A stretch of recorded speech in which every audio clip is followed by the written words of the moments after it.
Let's talk about you at Cadwell. You know what Mm. Ryan did. Hold on, what was the previous lap record? A 1:26.3 or something like that, and then you were banging out 25s. Yeah, we was point six under the lap record, which Which is was huge. yeah, oh yeah, it's night and day, especially at a circuit like Cadwell as well. And it was incredible. Um, it's always got its downside, because obviously you do that lap, and then he came back into the box and he was like, it felt good. I made a few mistakes, and I was a bit like, I don't think they were really mistakes. It's just the pace you were at. It's not going to feel perfect. There are going to be little bits where you feel probably that you've made a mistake, but it's more the fact that you were just so over the limit and close to the limit. It's a hell of an achievement as a rider and a team to Yeah. have the fastest two-wheel lap at probably the most technical, and it's like the most difficult track really to ride. Yeah. So, and to do that in free practice is like unbelievable. Yeah, it was unreal. I think, when you look at the whole of the weekend, probably credit wasn't due. You looked at that, and then a lot of people probably look at that and think, oh, well, it was one lap. It was only a lap. But to do that lap was just phenomenal. And again, the pace for us at Cadwell was brilliant. The pace in the dry, the pace in the wet. We could come in, we could box. You naturally lose places as people are lapping straight back out. P2, P3, really strong, and we felt good there. But obviously, the crash in qualifying, it was big enough. That was tasty. Yeah, it was flavorful. Yeah, flavorful. And the thing with that, it's people don't always see the whole picture. They see the crash and they think, oh yeah, he's crashed again. That sort of thing. But when you're on the limit like that, you're always going to make mistakes. And if you're not close to the limit, then you're not going to be in a position to ever win anything, or ever achieve anything. All the riders out there are on the ragged edge and at the full limit. And the biggest thing really was just the fact that he was so beaten up. He's injured his MCL.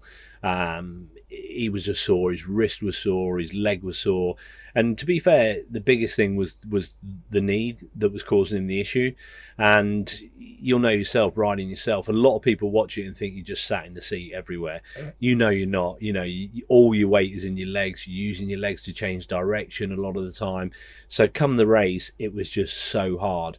And it just didn't flow. It just feels unnatural then to be more sat on the seat and trying to use your upper body to steer the bike.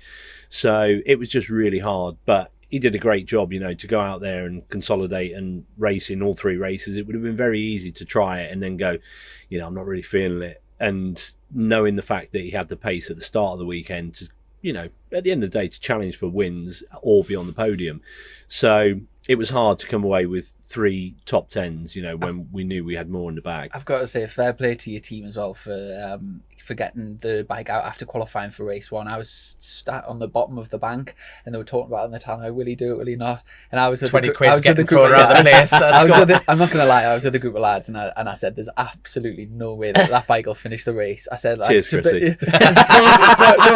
no reflection on you and the team. Can't wait to come on your show. I just thought there's absolutely no way in that short space of time to rebuild everything. Yeah. And there's always going to be like a sensor problem or quick shifter not working or things. And I just said, there's no way that bike will finish. And he came around and he finished 7th or 8th. Yeah. And I was like, well, that's shows how much I know. But yeah, unbelievable job. To be fair, thank you for that. But to be fair, that's what the preparation's about. That's when you're back at the workshop. That's what you do in the winter.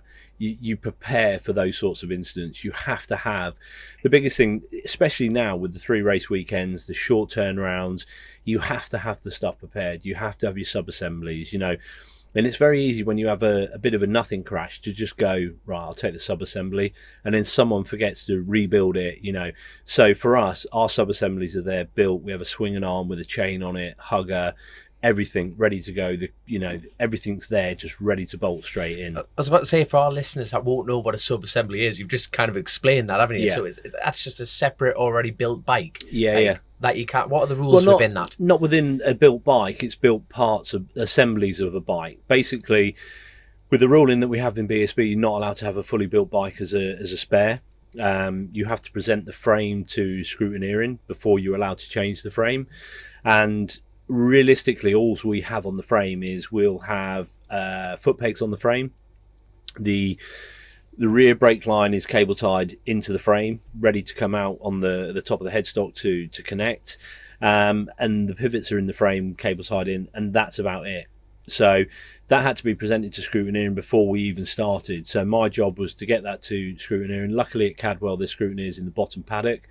We had to wait for the clearance to come from Colin to say that we could do it, and the main reason behind that is safety. The thing that we've found with our knowledge of Kawasaki, when the bike tends to crash, it does tend to bend the headstock. And the weird thing being, it always tends to go off to the left-hand side. And what we've done over a previous time with the experience we've got, we've produced data back to the guys to show that when the bikes have then gone to Motorliner after a crash, there is proof that the frame has been bent. And at the end of the day, you don't know how badly bent it is. And when you look back quickly at the pictures that have been taken, the bike took a big hit on the front. The rear wheel was excessively bent. You know, you could see that it had some big impacts. So that's why we spoke to Colin. We said, look, you know, we aren't in a position to know how safe that frame is, so we need to reframe the bike.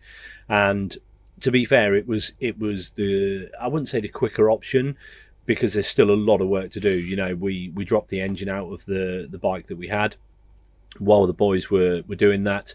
Our data guy was looking through the data to see if it had lost oil pressure or anything along those lines, because the last thing you want to do is spend time dropping an engine that's been sat there, you know, running for 20 seconds with no oil pressure, because all you're going to do is just build a bike and then have another problem.